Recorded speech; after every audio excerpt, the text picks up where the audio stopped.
Python কি? কেন Python শিখবেন? হ্যালো সবাই, আমি শাহরিয়ার এবং আজকের ভিডিওতে আমরা জানব পাইথন কি এবং কেন পাইথন আমরা শিখব। পাইথন কি? পাইথন একটি উচ্চ স্তরের ইন্টারপ্রিটেড জেনারিক প্রোগ্রামিং ভাষা। এটি 1989 সালে গুইডো ভান রোসেম দ্বারা তৈরি করা হয়েছিল।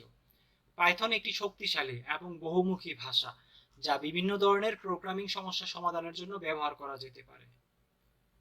পাইথনের কিছু বৈশিষ্ট্য: এটি সহজ এবং সুলিখিত কোড ব্যবহার করে। শক্তিশালী ডেটা কাঠামো আছে। বিশাল এবং কার্যকরী স্ট্যান্ডার্ড লাইব্রেরি। শক্তিশালী অনলাইন কমিউনিটি। পাইথন কেন শিখবেন? পাইথন শিখতে অনেক ধরনের কারণ রয়েছে, তার মধ্যে কয়েকটি মৌলিক কারণ রয়েছে। প্রথম কারণটা হচ্ছে পাইথন একটি জনপ্রিয় ভাষা যা বিভিন্ন ক্ষেত্রে ব্যবহার করা যায়। পাইথন শিখতে সহজ, তাই প্রোগ্রামিং শুরু করার জন্য এটি একটি দুর্দান্ত পছন্দ।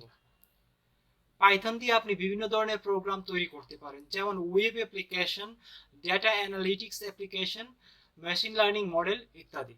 পাইথন শিখতে কিভাবে শুরু করবেন? পাইথন শিখতে অনেক উপায় রয়েছে।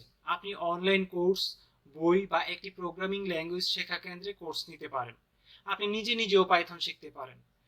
পাইথনের জন্য অনেক দুর্দান্ত রিসোর্স অনলাইনে পাওয়া যাচ্ছে। তবে আমি আপনাকে সাজেস্ট করি আপনি নিজে বিভিন্ন ধরনের ভিডিও দেখে চেষ্টা করুন। 1 মাস 2 মাস দেখার পর যদি আপনার কাছে মনে হয় এইগুলো আপনার জন্য যথেষ্ট না, আপনি দেন কোর্সে শরণাপন্ন হতে পারেন।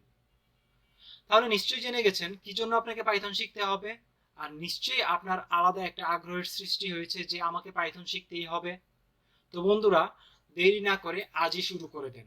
আমরা পরবর্তী ভিডিওতে কম্পিউটারে পাইথন ইনস্টল করব এবং পাইথন রান করার জন্য যা যা দরকার তাই করব। ধন্যবাদ, তাহলে ভালো থাকুন। পরবর্তী ভিডিও দেখার জন্য আমন্ত্রণ রইল। আসসালামু আলাইকুম।